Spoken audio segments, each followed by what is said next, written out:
Right, hello everyone, and I hope you're well, and the honours year is going well, and that your sort of project specifications are possibly in the final stages, and you know things are starting to sort of take shape there. Also, I hope that serious games are going well. I think so because I haven't really received any form of complaint at all.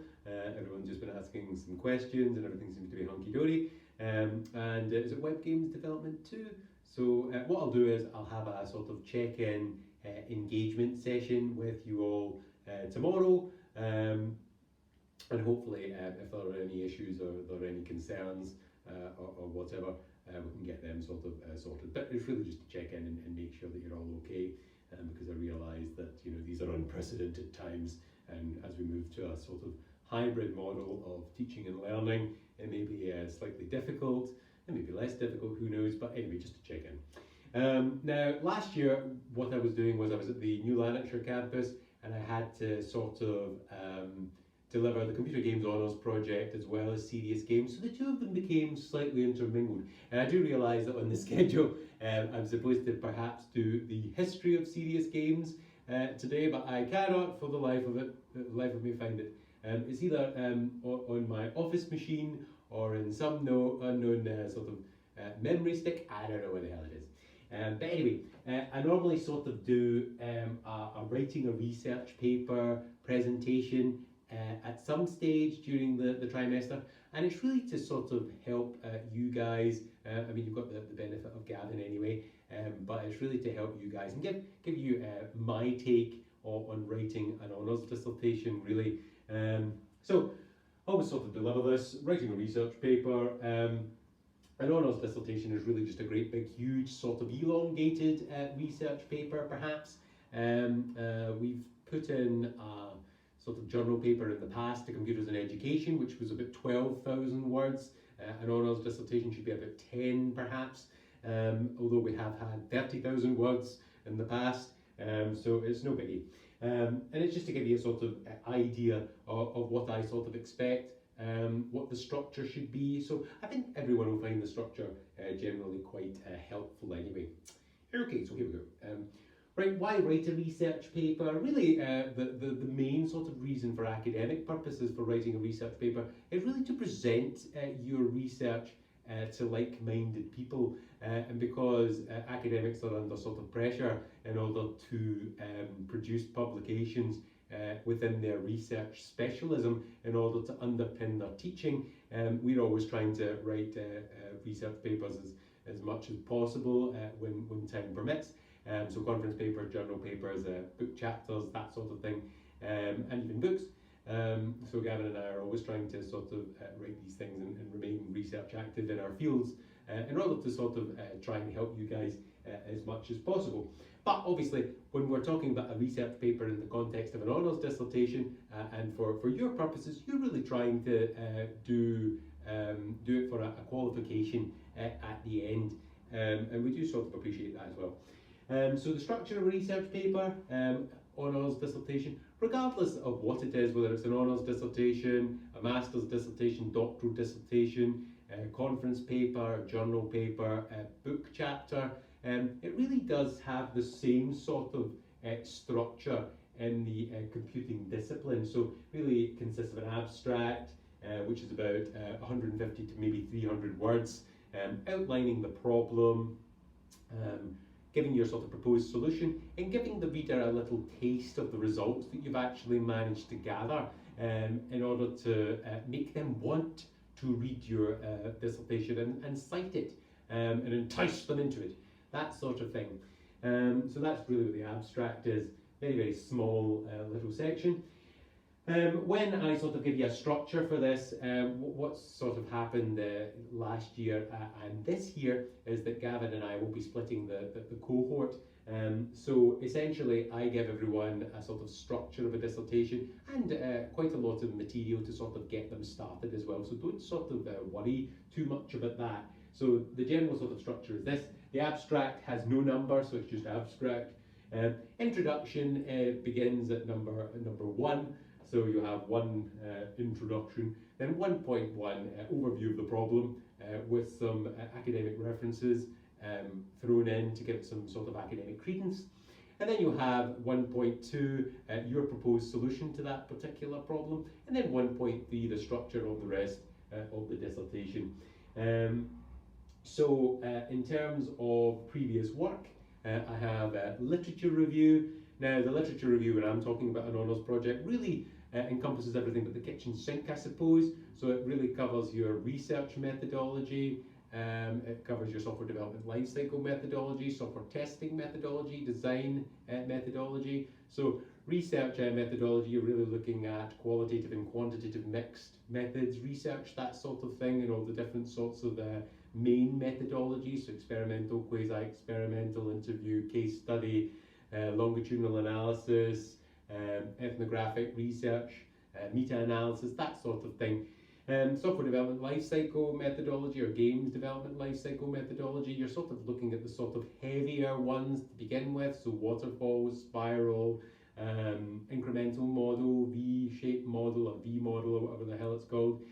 Moving on to the sort of lighter methodologies that sort of reared themselves in the 90s, so rapid application development, prototyping, that sort of thing. And then, of course, they were all sort of assimilated into the Agile Manifesto in 2001, I believe. So it also encompasses that.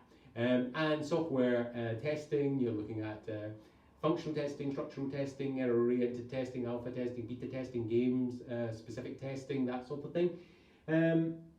And also in the literature review, you're looking at the particular thing that makes your dissertation sort of special. So if you're looking at the title, say you're looking at immersion in video games for a sort of simplistic example, you then take these terms, like immersion, which is a great big huge psychological term, and you break that down and you break it into perhaps strategic immersion, tactical immersion, narrative immersion, that sort of thing. And you explore these terms in depth that are specific to your dissertation. You may also look at the definition of a game, perhaps, and see where it all sort of fits into computer simulations, video games, what happens when you put little prefixes, simulations, that sort of thing. And you may look into these things. You may also look at level design principles, for example, exploration in levels, maybe something to do with tutorials, I don't know, visual cues, perhaps hints, scaffolding, optimum levels of challenge, whatever you've decided to focus on, you're going to then look at specifically in your literature review and try and find some form of empirical evidence to sort of back that up, the empirical evidence particularly associated with it. To put it in a sort of simplistic thing, you're then proposing a sort of solution. So to give a simplistic example from serious games, maybe you're outlining the problem and saying that computer programming is a very difficult skill to learn. It takes about 10 years to turn a novice programmer into an expert. It's high levels of attrition, perhaps. And your solution to this is to come up with a serious game to teach programming. And then hopefully make that more of a motivational process, and it will be more effective in terms of learning, perhaps. And then you're going to try and evaluate these things. So you've got the evaluation section, your procedure, your methodology, your participants as well. So you have some sort of stratified sampling strategy, perhaps, or strategic sampling strategy, where you're outlining all of your participants, you're targeting them, that sort of thing. You're also outlining the procedure, whether that's going to be a pre-test, post-test experimental control group, RCT sort of design. A methodology would be an experimental design. That's something to consider as well. So you would outline all that in the evaluation results. Then there could be a discussion section in your dissertation where you're actually taking those results and interpreting them beyond the numbers, drawing out what you consider to be interesting, and proving that you can interpret those results yourself. So you might have that. Then you have a conclusion, future direction section. So you're basically summing up the dissertation at that point. You're summing up the sort of main points of the thesis, the main points of the argument, the main sort of findings of the paper. Then you have sort of future directions, perhaps recommendations. So one recommendation might be, like in a survival horror movie, you may wish to have a sort of scaffolding agent that gives you just in time, on demand guidance in order to guide you through the level. That might be a sort of recommendation just off the top of my head. References as well, you need them. When I did a dissertation a long time ago, there was about 15 references in my dissertation because it was very, very sort of technological and a lot of implementation associated with it. My dissertation was developing an entity relationship editor and schema generator in Visual Basic. So you need all your references. I'll show you how to do references as well, and general sort of writing tips too. What's happened to my slideshow?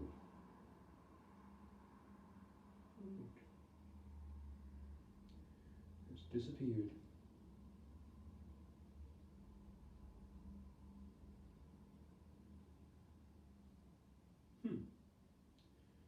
Interesting. I will not be defeated this time. Okay, good. So that's basically what it all sort of looks like. That's the structure. We've been sort of through that. So an abstract, sorry if this cuts out, but I'm not stopping for love nor money, even if I just have to read the damn thing. Because I've tried this today already and someone phoned me in the middle of it and I'm not going through it again. Okay, so abstract, a summary of the entire paper, should set the scene and mention the problem, the solution, the results and the conclusion. Okay, very, very small, but 150 words to 300 words. That's it. You're trying to grab the reader, you're trying to make them see that your paper, your dissertation is relevant.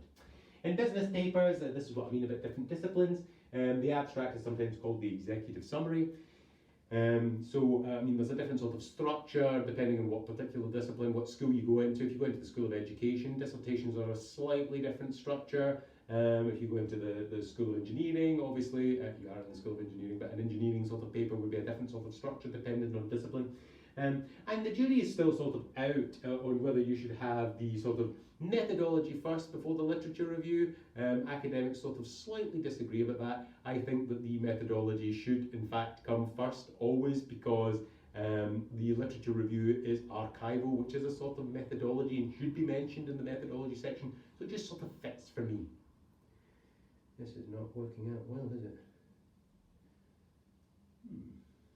Even if I have to show each individual slide, I'm going to do it. Okay, so introduction.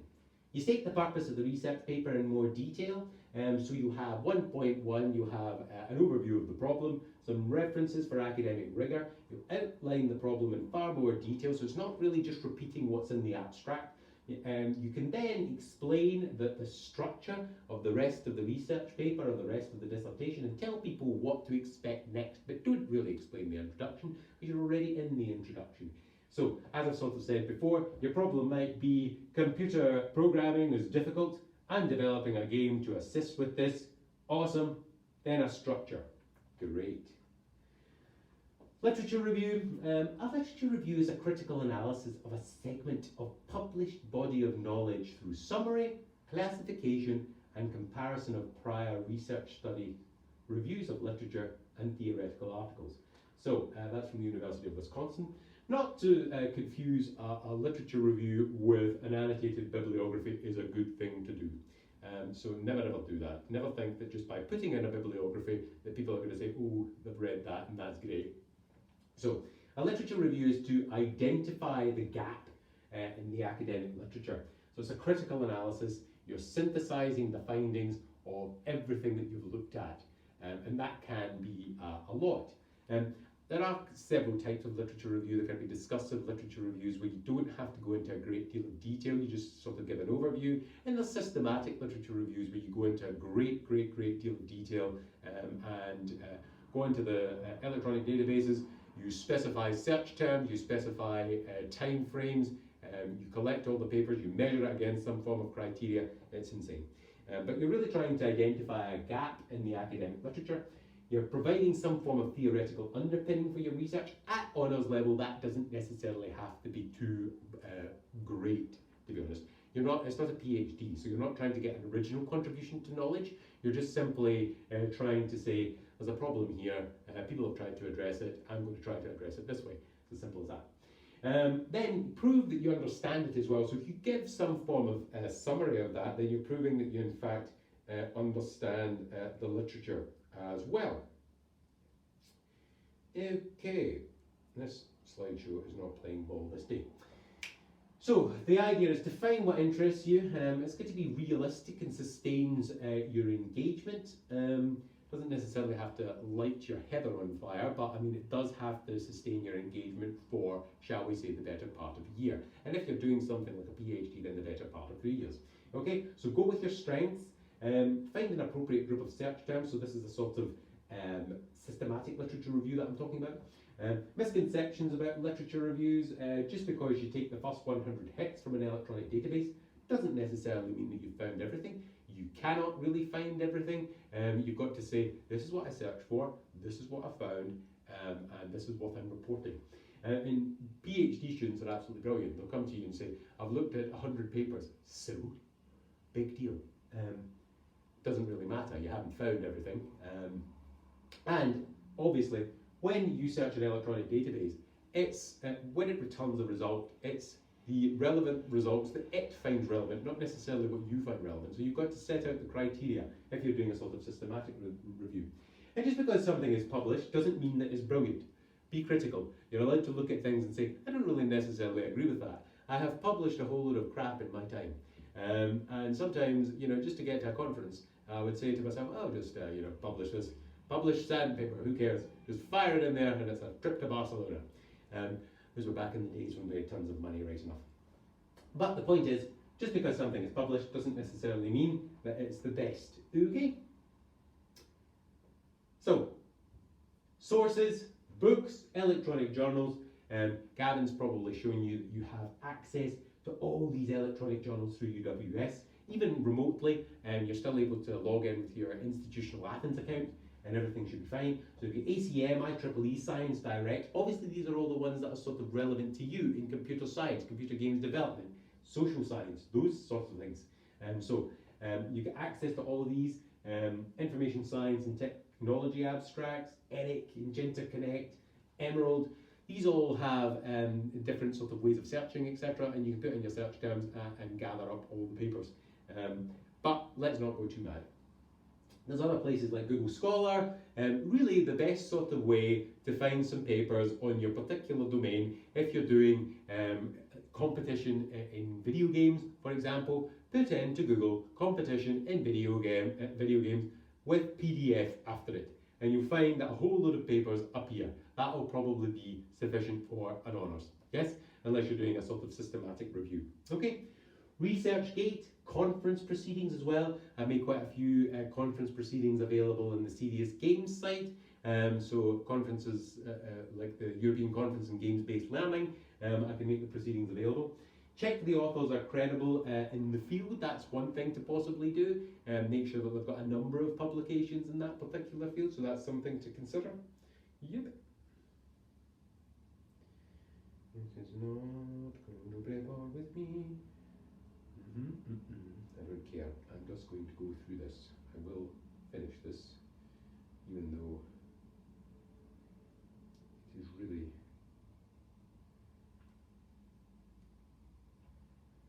not wanting to play. Okay, so I've done quite a few literature reviews in the past, as you've probably seen. I've made these available to you. Now, one of the first literature reviews I was ever involved in, it was looking for empirical evidence to support the use of games-based learning in computer science, information systems and software engineering. And these were the search terms that we in fact used, and it was great. And it was to restrict, you've got to restrict the literature review to a sensible sort of time limit. So not back to the beginning of time, make it maybe 4 years, that would be good. We discovered 3,500 papers, and only 24 were relevant to the primary research criteria, actually having a game and having some form of empirical evidence associated with it. So there we go, we searched through 3,500, it was horrible, nearly made me seasick, it was unbelievable. And then we found 24 relevant papers to the cause, it was awesome. And we've done far, far, far bigger than that since.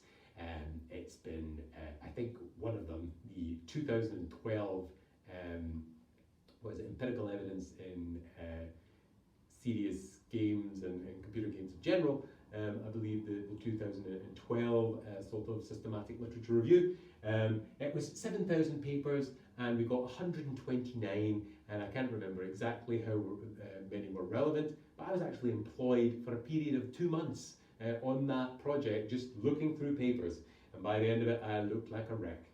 But anyway, that just goes to show how detailed these literature reviews can become. And nowadays, all these sort of research and serious games has just, exponentially increased. So trying to do literature reviews on them, systematic literature reviews, I think they've possibly had their day, unless, of course, they're incredibly specific. I don't really see that this is particularly relevant, but these are some of the sort of key aspects in serious games that you may wish to look at: content integration, assessment integration, evaluation, human-computer interaction, adaptivity and personalization. Mario Sofano did an entire sort of PhD in that. Yale Shaldi, she did one in formative assessment, I believe, integration.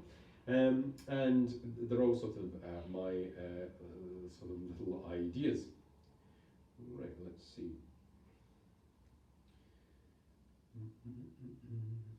So, sorry about this again. This is not playing ball. So here's a sort of proposed solution. Here's an example from an honours project, and they're all mine, by the way. So, development of an entity relationship editor and schema generator. Example of a master's project: development of a constructivist learning environment to teach database design. A constructivist learning environment is just a game. Example from a research paper: generation of empirical evidence in the field of games-based learning, focusing on motivations. Done that sort of thing before. For serious games, development of a game to teach some aspect of software project management, perhaps. Yep. Okay. So evaluation results. Evaluation can be quantitative, qualitative, or both, depending on what you're actually wanting to look at.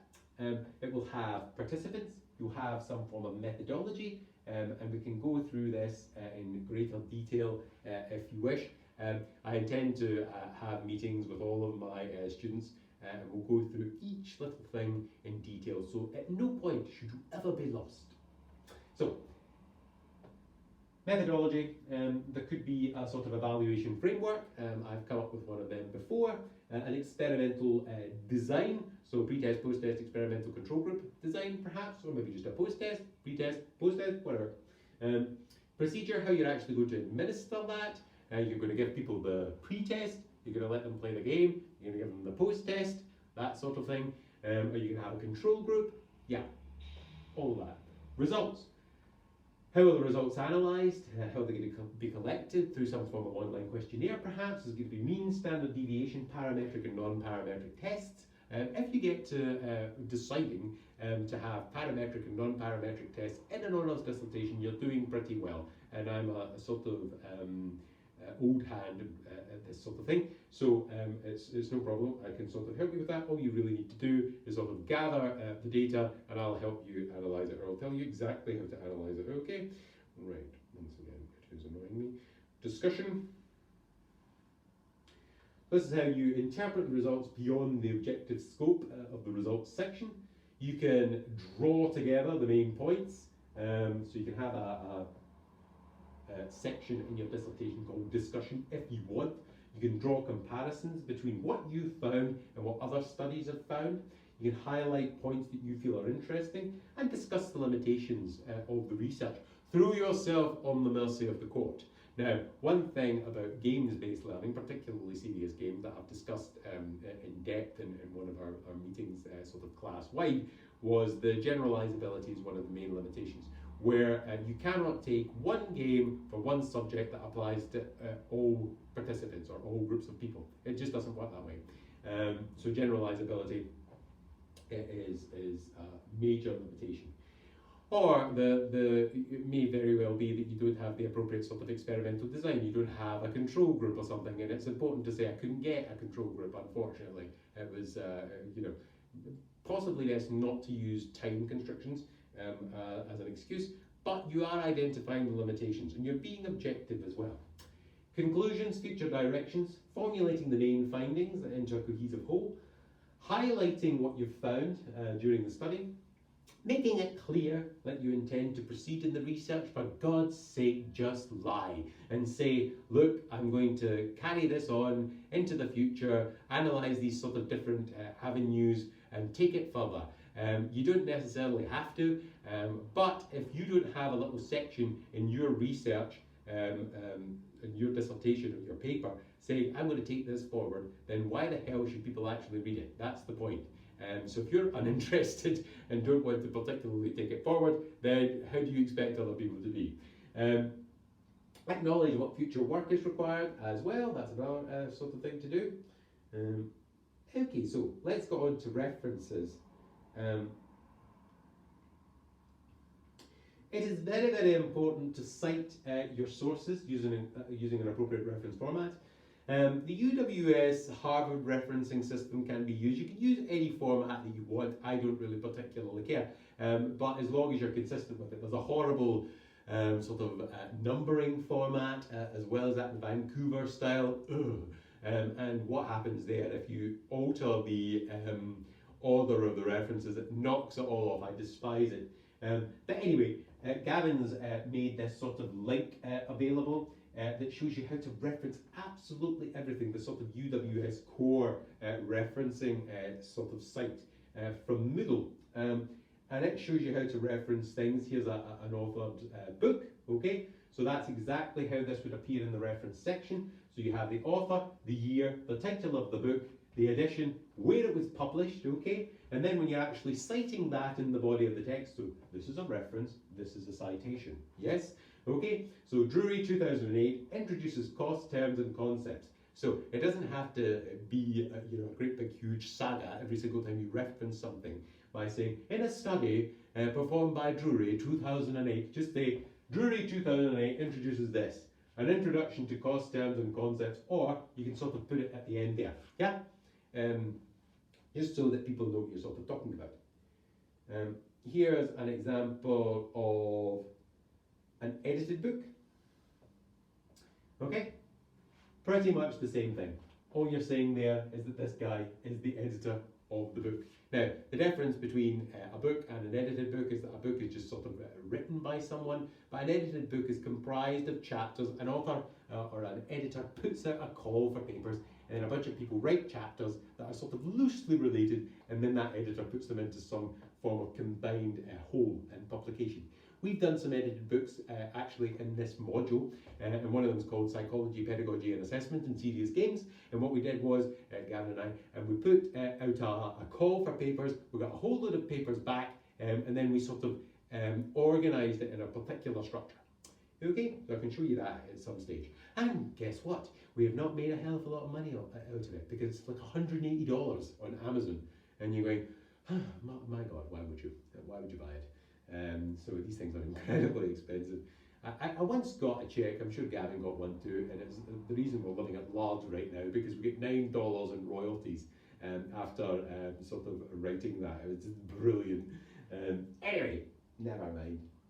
Here's a chapter in an edited book, so if you're wanting to reference a chapter in an edited book. I've taken this all off the course site, by the way, so there we have it. There's the actual chapter. So the chapter author, or A, yes, the chapter title, and it's in this particular edited book, and then the edited book is here, and then where it's published, or who it's published by, who the publisher is, and the pages, 18 pages of a chapter, okay?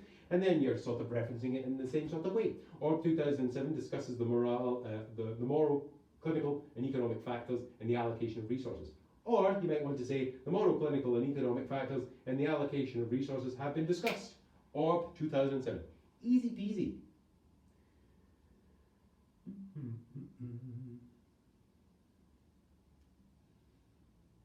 There we go. So this is an instance of publication in press. Now, this is something that isn't quite in the journal yet, not quite in paper yet, okay? So it's in the sort of publication process. So you might actually find these things in journals where it's about to be published, but it's not quite published yet, but you have access to it, okay? So here's a publication in press. So all you say there is it's in press. You've got the authors, the title again, where it's going to appear, and it might be online perhaps, okay? And you're saying that you got it from Science Direct. You accessed it at that particular point. And then all you're saying is Dawn and Shalgar in press show that collective neutrino oscillations differ in real situations from standard predictions, or you can say something along the lines of collective neutrino oscillations can differ in real situations from standard predictions. John and Shauger and Preston. Okay, here's a journal article. Okay, all the exact same as in the and that link that Gavin has given you will show you how to reference absolutely everything. Newspapers, films, whatever you want, it's all there. So there's no excuses for saying, no reason to say, you know, I can't understand how to reference. It's quite easy. It is a bit pernickety, but it'll help you in the long run. Okay. Was 2010, the need to know. So there's the author, the year, always the year. There's the title, and then the journal underlined there. Okay, and then the volume number and the issue number and the pages. Great. Okay. Was 2010. This is how you actually cite it in the body of the text. Raises the ethical complexities when medical staff wish to give information to a minor whose parents wish it to be withheld. Or ethical complexities are raised when medical staff wish to give information to a minor whose parents wish it to be withheld. Was 2010. Okay. Excellent. We're nearly there. Here's an unpublished doctoral dissertation or a master's thesis. You might find a lot of these are an honours thesis or something like that. So there you have it here. You have Quinn's, see that's the author, the year, and the title of the dissertation, where the dissertation was actually produced. Okay, so that's a master's dissertation, Masters of Education actually, in the University of the West of Scotland. And all you're saying there is, when you're citing in the body of the text, Quinn 2005 found that boys were more likely than girls to play games on their home computers instead of completing maths homework. What a shocker. Sometimes research is just a revelation, isn't it? Or boys and girls show different rates of avoiding maths homework. Wow. Okay, so there you go. You might actually want to say a paper is presented at a conference or something like that, or presented at a university. So papers presented at that aren't necessarily papers as such, but you can find the slides and you know that that paper was presented. So there's the author, the year, Old Mother Leakey and the Golden Chain, context and meaning in the early Stuart haunting. Okay, okay, there we have it. I'm not going to read all of that, but there you have it. Author, title of the presentation, in the proceedings, yeah, that's obviously the editor, Newton J, in the proceedings here, and it was produced in Durham University. Okay, great. So you can go into that level of detail. And then you're simply citing it. Marshall 2001 considers what a 17th century haunting can tell us about the development of cultural beliefs. Ooh, that sounds actually quite interesting to be honest. Or reports of a 17th century haunting may provide helpful insight into the development of cultural beliefs. 2001, yeah.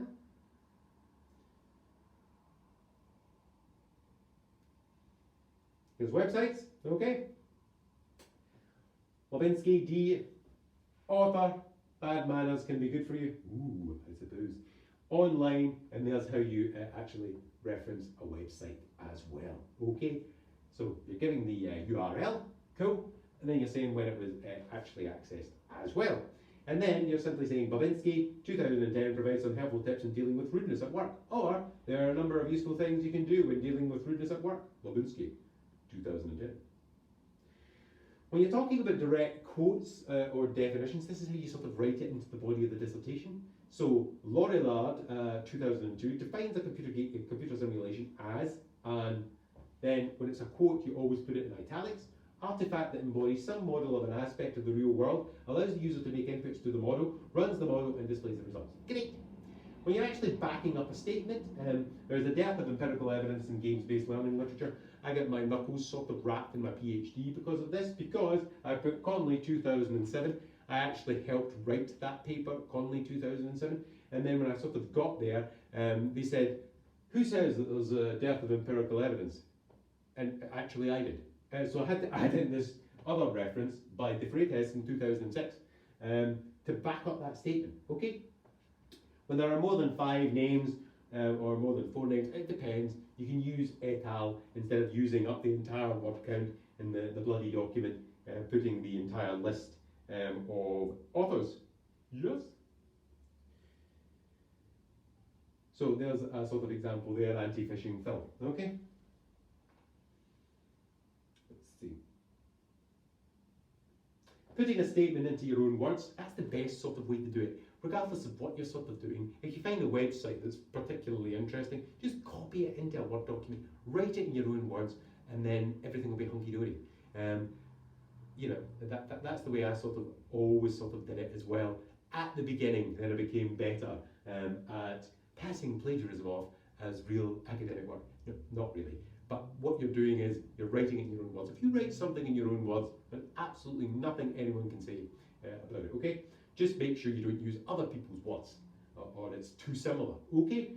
So here we go. Conley, Stanfield, McClellan, Ramsey and Sutherland, 2004, suggest that computer games build on theories of motivation, constructivism, situated learning, cognitive apprenticeship, problem-based learning, and learning by doing. And I can tell you one thing, it was probably just those two, probably mainly that one that said that. The rest of them probably never said any such thing. I'm certain. Referencing general tips, try not to give too much recognition to one source. That's the first thing that academics notice. If they keep on going through a document and it's Danscom 2009, Danscom 2009, Danscom 2009, then he's referencing that again. You know, okay, you're supposed to be objective and have an overview of the world, and it shouldn't be the same reference appearing over and over again to substantiate your point. So try not to do that, give too much recognition to one source. Try to limit the use of quotes. If you go through the sort of preview of your dissertation and there's nothing but quotes firing back at you, you're not using enough of yourself in it, okay? You're not putting it into your own words. Try to make sure that all the references cited in the body of the text are in your reference section and vice versa. That is the first thing an academic looks for. So, I mean, if you go along, you check for a reference, you make sure it's in the reference section, or a citation, make sure it's in the reference section, and then vice versa. And it's always, you'll always be exposed that way if you don't make sure that they're all there. Okay? Try to make sure that you reference, your references are as complete as possible, so as much detail as possible, so that the person reading can go and find that reference without any difficulty. Okay? Use full names in the reference section. That's fine. General writing tips. Okay, we're nearly at the end, people. Don't use terms unless you know what it actually means. That's generally quite good in life. I remember I was in my PhD viva. Well, I was about to go into a PhD viva. It was a mock viva, actually. And I used the term anchored learning, right?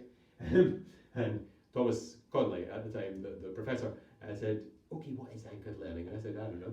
It's got a ship. There's an anchor. You're anchored to the learning. Take your suicide pill. You know, I couldn't actually explain what it meant because I had no idea what the bloody hell it meant, because I just sort of seen it, used it, and never really looked into what it was about. So always make sure that if you're using something in life, or in an academic article, or in any sort of academic work at all, make sure you actually know what the bloody hell it is. Okay? Good advice. Write objectively without taking a controversial stance. For example, software engineering has a bad reputation. Don't ever say anything negative about anything. Never say anything has a bad reputation. Never say anything is boring. I hate it when students actually put that into a dissertation. Most video games, lectures are considered to be boring nowadays. You know, what you can say is that more interactive mechanisms or approaches to learning are preferable. You can put it in a positive way without actually saying that's boring, you know, and sort of making a sort of childlike 5-year-old statement like my niece would make. You know, so try not to take controversial stances. Write concisely and accurately. It is blatantly apparent when people are trying to use up the word count with just flapping. And also don't write off the top of your head. Actually make sure that it makes sense and that you can back up everything you're saying. That's just common practice. Try not to use words to lengthen the text, such as in order. I went to the shop in order to get sugar in order to make my tea sweeter. I went to the shop to get sugar to make my tea sweeter. This is just completely and utterly redundant, and it screams out to everyone that you're flapping and you don't really have much to say. Don't use slang like weird, don't, shouldn't, etc. And we don't use the first person, so we don't use the first person pronoun I in a research paper unless you're Stamper. Is it Stamper or Stumper? I can't remember. But don't use the first person. If you're writing with a bunch of people, say we discussed this, or make it non-personal. This study has highlighted, has addressed, you know, that sort of thing. Never ever sort of do that when you're saying I this and I that, because essentially, one of the researchers from old that I knew, when I said something along the lines of, I think this, he would say, well, who the hell are you? You know, and you go, oh, that's a bit personal, but hey, you've got a point, you know. So the main sort of thing is to make it totally impersonal, okay? Right, so general structure, this is what I sort of give all my students, and hopefully it sort of helps you guys as well when you're coming up with the structure of your dissertation. So abstract shouldn't have a number, should be what we've discussed, a wee 200 to 300 words perhaps. The problem, the solution, your proposed solution.